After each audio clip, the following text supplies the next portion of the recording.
What's up again, guys? Brian here at 3TR, and I got another game review for you, and this time I'll be reviewing the third installment in the Arkham franchise for Batman, simply titled Batman Arkham Origins. Now, in terms of overall narrative, you'll be playing as the Dark Knight, aka Bruce Wayne, during, I believe, his second reign as the Dark Knight. And since then, he's really been kind of just cleaning up the streets and messing with a number of Black Mask establishments. And Black Mask is not exactly happy about that, and so what he does is he puts a $50 million bounty on Batman's head and hires 8 assassins with their own unique traits, techniques, and skills in order to basically hunt Batman down and kill him. Over the course of the game, you will really see a great change in the character of Batman and the characters around involved in the Batman lore. You'll see Batman really during a period of time where he is far more aggressive and much less experienced at really dealing with these different types of scenarios. You'll finally be able to see how his interaction and relationship with Alfred will develop over the course of the game, who makes his first appearance and is great as always. You'll also be able to see how his relationship with Jim Gordon and Barbara Gordon plays out at the beginning of the game. Jim Gordon is completely against what Batman is doing, but by the end of the game, he changes. And it's even nice to see him interact with some of the villains, which will continue to play an essential role in exactly what the Dark Knight will be doing with his life over the course of his career as the Dark Knight. However, I would like to state right now that there were a number of serious story twists and elements that were present in this game that really hurt it in a bad way. Now, I'm not going to mention what they are in this review, but I will be talking about them in a separate video, which I will upload sometime after this review is uploaded. Going into gameplay, if you've played the 2 previous installments, you're going to feel completely right at home here. It seems like this new studio seems to have just taken the formula and gameplay mechanics, which really were perfected in Arkham City and Arkham Asylum, and simply implanted them into a much bigger world. The world in general itself is a lot bigger than Arkham City, as I can tell, so much so that the developers decided it was necessary in order to add a fast travel mechanic, which allows you to call the Batwing to really transport you to another side of the city. I was kind of happy about this, but I really felt that it would have been better if we had actually had the ability to actually control the Batwing itself. The fact that we have yet to have the ability to actually control one of Batman's vehicles is a little bit disappointing, especially at this point in time. Another great addition that they added to the overall world is the Batcave.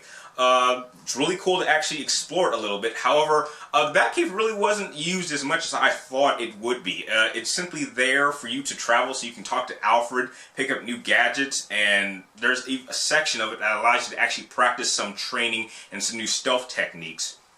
Another addition that they added to the overall world is the side missions. Side missions are still present here as well, and they are very vast in a mixture of variety, which you'll encounter having to solve Enigma or the Riddler's side quests. You'll have to deal with like an anarchy group, which is basically a group which just likes to blow stuff up because they think society's corrupted, and even taking down a number of corrupt cops and saving crimes that happen just randomly so you can save people.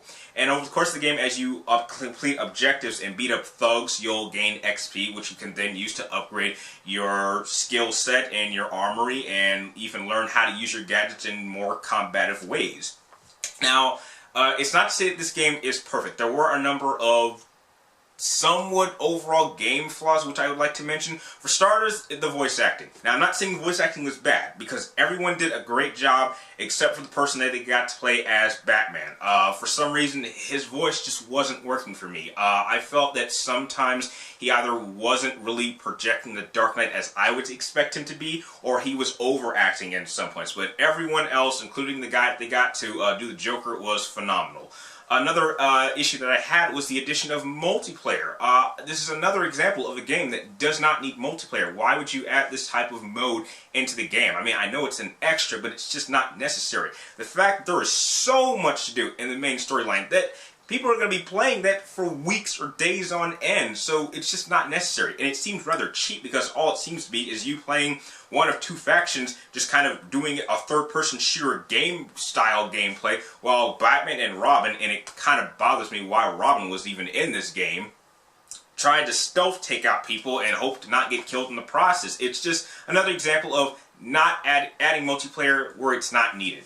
And another element that I felt was a bit lacking was this detective mode, which seems to be the only big addition that this new studio even added to the overall Arkham forum, which allows you to scan a crime scene and actually reenact it and see exactly how the event played out. The problem with this mechanic is that it kind of tends to hold your hand the whole time, telling you to scan this, scan that, instead of actually allowing the player to think on themselves to be able to figure out these crimes. And another issue I had was some of the boss fights. Some of the boss fights are actually kind of disappointing. I'm not saying that they're all disappointing, they're all good.